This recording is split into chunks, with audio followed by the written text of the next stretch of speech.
औकात नहीं है। मेरे पिताजी की जो तपस्या थी पूरी जिंदगी भर की, कमेरा आंदोलन, अपना दल, उसको टुकड़ों टुकड़ों में विभाजित कर दिया। खिलौनों से हम लोग डरते नहीं हैं।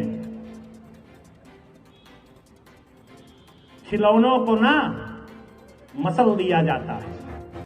और ऐसे चोर और ऐसे उचक्के उनके नाम के भी पीछे छुप नहीं सकते। घोड़े की रेस में गधे पर दांव क्यों लगा रहे हैं? मार डंडा, मार थप्पड़, ठीक कर देंगे। हाथ ने गलत किया है, उस हाथ को काट देना चाहिए। जितनी चाबी भरी राम ने उतना चला खिलौना। पूछना चाहता हूं, एक धरना मास्टर है, 2 जुलाई हुई तो धरना, 17 अक्टूबर हुआ तो धरना। हमारे ये मीडिया के कुछ साथी हैं, इनको एक आइटम चाहिए और वो आइटम मिल जाता है। आशीष पटेल की सही बात नहीं छापते क्योंकि दबाव बहुत है, 1700 करोड़ का दबाव है। एक बार धरना मास्टर की मोबाइल की कॉल रिकॉर्ड खुलवा लें तो जानते हैं क्या हो जाएगा, कहां से ऑपरेट हो रही हैं, सामने आ जाएगा, सारा सब सामने आ जाएगा। मैं तो एक चीज पूछ रहा हूं, 69,000 भर्ती में एक भी दिन धरने में बैठने की इच्छा नहीं हुई? क्या हिम्मत है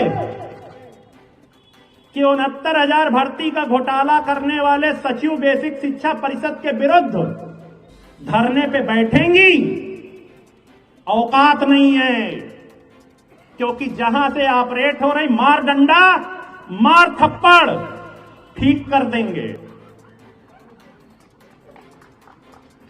करेंगे कि नहीं ठीक? पर मैं थप्पड़ खा करके चुप रहने वालों में से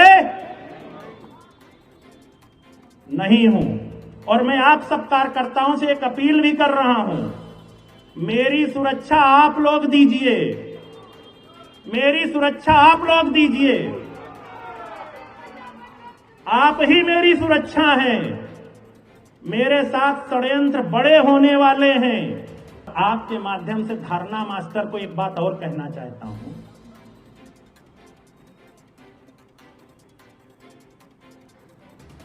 वो बड़ा परेशान है कि बीजेपी कैसे ज्वाइन कर ले। ये रास्ता बन रहा है। मैं तो सिर्फ इतना कहूंगा ना कि जो चैनल आपने इस्तेमाल किया है वो चैनल गलत है।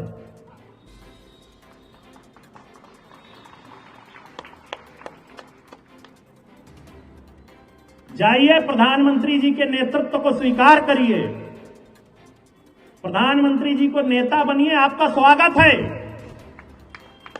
पर ड्रामा धरने से कुछ नहीं होने वाला है,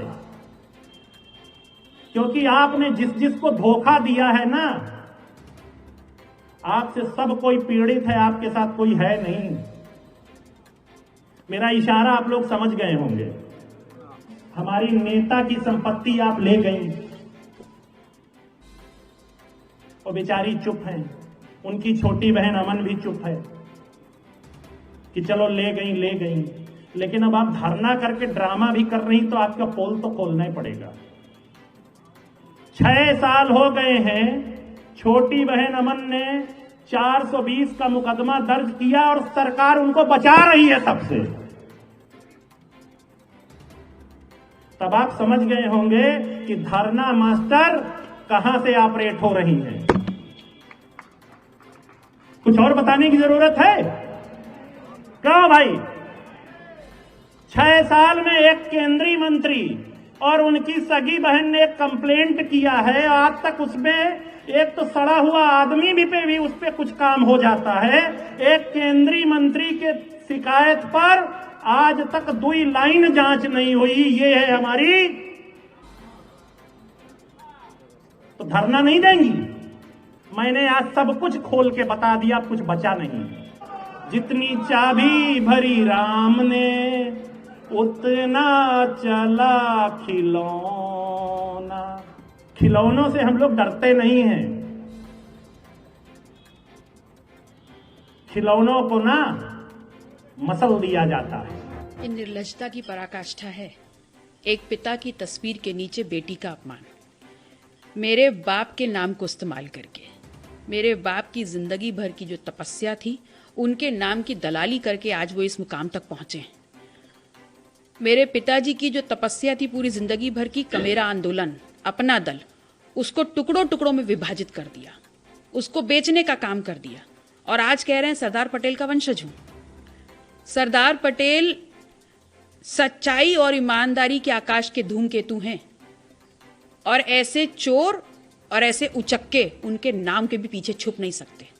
इस बात का तो कोई क्लू कहीं से भी नहीं है कि मेरा कंट्रोल कौन कर रहा है, लेकिन ये जरूर कहूंगी कि नोएडा के स्क्रिप्ट राइटर जो उनके लिए स्क्रिप्ट लिख रहे हैं ना, उनकी बुद्धि पर मुझे दया आ रही है कि वो घोड़े की रेस में गधे पर दांव क्यों लगा रहे हैं। देखिए, अगर वो स्वतः बोल रहे हैं कि उनके नेता माननीय मोदी जी हैं, तो माननीय मोदी जी तो स्वयं भी कहते हैं ना कि भ्रष्टाचार के खिलाफ जीरो टॉलरेंस की नीति है। तो ये जो भ्रष्टाचार मैंने उजागर किया है, ये क्या उनके जीरो टॉलरेंस पर काला धब्बा नहीं है? तो जांच के आदेश देना माननीय मोदी जी। अच्छा, वो ये कहना चाह रहे हैं कि वो इतने अबोध हैं कि किसी ने हाथ पकड़ के वो डॉक्यूमेंट पे उनके दस्तखत करा लिए, जबरन उनको सही गलत को सही करने को कह दिया। अगर इतने अबोध हैं तो फिर तो श्योर तरीके से जांच होनी चाहिए और जांच हो तो जिस हाथ ने गलत किया है उस हाथ को काट देना चाहिए।